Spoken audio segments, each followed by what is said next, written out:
Open pores क्या होते हैं, ओपन पोर्स क्यों बनते हैं, क्या क्या ट्रीटमेंट हम ओपन पोर्स के लिए कर सकते हैं, और ट्रीटमेंट से भी काम ना बने तो क्या क्या प्रोसीजर्स ओपन पोर्स के लिए होते हैं।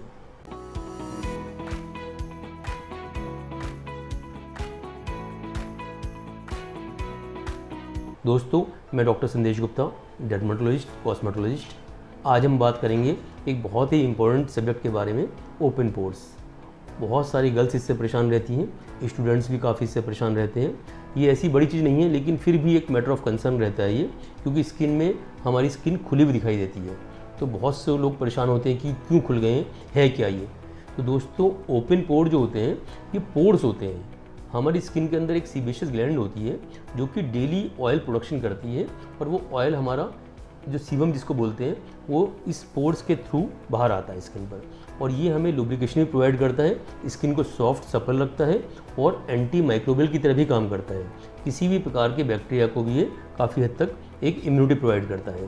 तो जब ये हमारा ऑयल बनता रहता है और निकलता रहता है तो ये ठीक रहता है। लेकिन कई कंडीशन ऐसी होती है, जैसे ऑयली स्किन हो किसी की, या हार्मोन्स का प्रभाव हो, तो उस कंडीशन में क्या होता है, ऑयल का प्रोडक्शन ज़्यादा हो जाता है।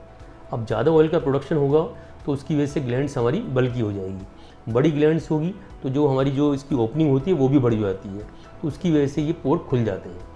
ठीक है, तो ज़्यादा ऑयल प्रोडक्शन की वजह से हमारे जब ये पोर्स खुल जाते हैं तो उसको हम ओपन पोर्स बोलते हैं। तो उसके क्यों होते हैं ये, जैसे बताया, ऑयली ग्लैंड की वजह से होती है। कई बार ड्राई स्किन में भी हो सकता है और ओल्ड एज में भी हो सकता है। बच्चों में तो ये जैसे एक्ने के साथ साथ हुआ, या कोई इन्फ्लेमेशन रहा, बहुत दिन तक एक्ने रहे, ज़्यादा सीबम बना, तो उसकी वजह से स्किन हमारी जो नॉर्मल रहती है लेकिन पोर्स खुल जाते हैं।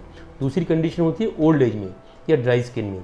ओल्ड एज में क्या होता है दोस्तों, कि जो हमारी स्ट्रक्चर जो होती है इसकी सीबेशियस ग्लैंड की, ये जो ओपनिंग होती है, नेक जो होती है, उसके चारों तरफ एक सपोर्टिंग स्ट्रक्चर होते हैं बहुत सारे, है ना, फाइब्रस टिश्यू होता है, कोलेजन होता है। तो बड़ी उम्र में जाके क्या होता है कि कोलेजन की स्किन के अंदर कमी होनी शुरू हो जाती है। तो जब कोलेजन कमी होगी तो जो उसके सपोर्टिंग स्ट्रक्चर होंगे वो कम हो जाएंगे। सपोर्टिंग स्ट्रक्चर कम हुआ तो स्किन लूज़ हो गई, और स्किन लूज़ होने की वजह से हमारे पोर्स ओपन हो गए। तो उसको हम ओल्ड एज के ओपन पोर्स कहेंगे, या ड्राई स्किन वाले ओपन पोर्स भी कह सकते हैं। ओल्ड एज में हमारी स्किन धीमे धीमे ड्राई होती चली जाती है। तो अब हम क्या इसके लिए कर सकते हैं।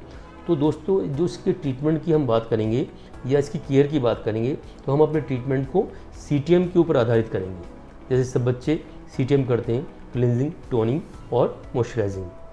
तो क्लिनजिंग के लिए सबसे पहले बात करेंगे तो हमें एक अच्छा फेस वॉश चाहिए जिसके अंदर सैलिसिलिक एसिड हो। तो सैलिसिलिक एसिड होगा या ग्लाइकोलिक एसिड होगा, तो ये क्लिनजिंग करेगा, स्किन को एक्सफोलिएट करेगा, और जो भी हमारा डेब्रिस बना हुआ है या कुछ भी सीबम फंसा हुआ है ग्लैंड्स के अंदर, उसको ये निकालेगा बाहर, और हमारे पोर्स को अनक्लॉग करेगा, जो क्लॉग्ड पोर है।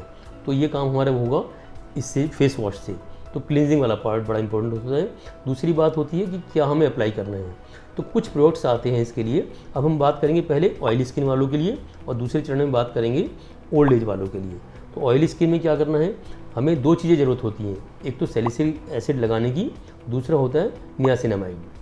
तो दोस्तों, सैलिसिलिक एसिड लगाने से हमारी जो भी ये चीज़ अंदर पदार्थ फंस जाते हैं या सीबम फंस जाता है, ड्राई हो जाता है, ये जो सैलिसिलिक एसिड होता है उसको दोबारा से ये निकालने में मदद करता है, पतला करता है सीबम को, और स्किन को एक्सफोलिएट कराता है और स्किन को खुलने में मदद करता है, जिससे हमारे पोर्स हमेशा वेंटिलेटेड रहते हैं, खुले हुए रहते हैं। दूसरी चीज़ आती है नियासिनामाइड। नियासिनामाइड जो भी इन्फ्लेमेशन हुआ है हमारा और स्किन को टाइट करने में हेल्प करता है। ये एंटी इन्फ्लेमेटरी होता है, और जो हमारी ग्लैंड्स खुल गई हैं उनको वापस से सिकुड़ने में मदद करता है। तो हम अपने डेली रूटीन में नियासिनामाइड और सैलिसिलिक एसिड मॉर्निंग में यूज़ कर सकते हैं क्लींजिंग के बाद, या हम ऐसे कर सकते हैं ऑल्टरनेट डे भी यूज़ कर सकते हैं। कुछ ऐसे आते कॉम्बिनेशन आते हैं जिसके अंदर दोनों चीज़ें होती हैं, उसको भी हम डेली यूज़ कर सकते हैं। नाइट में हमें यूज़ करना होता है इसमें रेटिनोइक एसिड। इसमें रेटिनोइक में क्या होता है, ये भी स्किन को एक्सफोलिएट करने में हेल्प करता है और स्किन को मजबूत बनाता है, और ये जितना भी हमारा सीबम होता है उसको भी डिजॉल्व करता है ये, और सीबम के बनने को भी रेगुलेट करता है। इससे हमारी बहुत ज़्यादा सीबम नहीं बनता है और स्किन धीमे धीमे हमारी करके उससे एक ऑयल कंट्रोल्ड वे में चलती रहती है।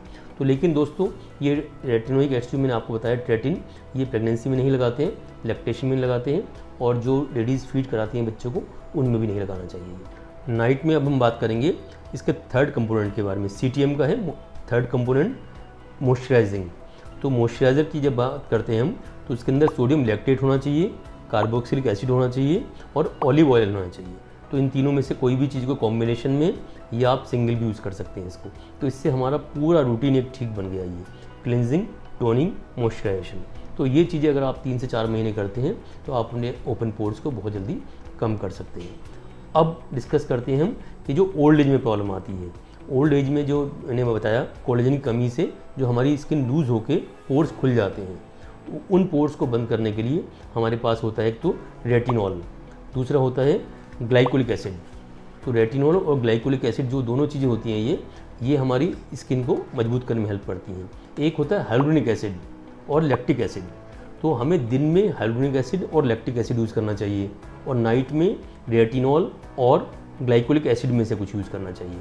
तो ये चीज़ हम लगातार साथ साथ करते रहेंगे तो ओल्ड एज में होने वाली जो ड्राइनेस है और जो लूजनेस है स्किन की, उससे हम छुटकारा पा सकते हैं। जो हाइलुरोनिक एसिड होता है और लैक्टिक एसिड होता है, इसके अंदर कोलेजन को इंडक्शन करने में हेल्प होता है। ये स्किन को मजबूत बनाता है और हाइड्रेशन देता है। हाइलुरोनिक एसिड जो जब भी हम लगाते हैं अपने स्किन के ऊपर, तो ये क्या करता है दोस्तों, ये हमारी बॉडी में से वाटर को एब्जॉर्ब कर लेता है और ये फूल जाता है। तो इसके फूलने की वजह से स्किन मोटी हो जाती है, प्लम्प हो जाती है और अच्छी स्किन लगती है, जिससे हमारी जब फूली हुई स्किन होगी तो उसके अंदर हमारे जो पोर्स होते हैं वो भी हमारे रेगुलेट हो जाते हैं और छोटे हो जाते हैं। ठीक है, जो सूखी हुई स्किन वाली फीलिंग होती है उसको दूर करती है। तो हाइलुरोनिक एसिड हमें बहुत लंबे टाइम तक लगाना चाहिए फेस पर। ठीक है, लैक्टिक एसिड भी मॉइस्चराइजेशन वाला काम करता है। अब बात आती है रेटिनॉल की। रेटिनॉल और ग्लाइकोलिक एसिड, रेटिनॉल और ग्लाइकोलिक एसिड ये हमारी डेड स्किन को रिमूव करने में हेल्प करते हैं। तो धीमे धीमे करते हुए स्किन को रिमूव करते रहते हैं और नीचे से नई स्किन को आने में मदद मिलती है। तो दिन में हम हाइलुरोनिक एसिड लगाएंगे और नाइट में रेटिनॉल या ग्लाइकोलिक एसिड लगाएंगे।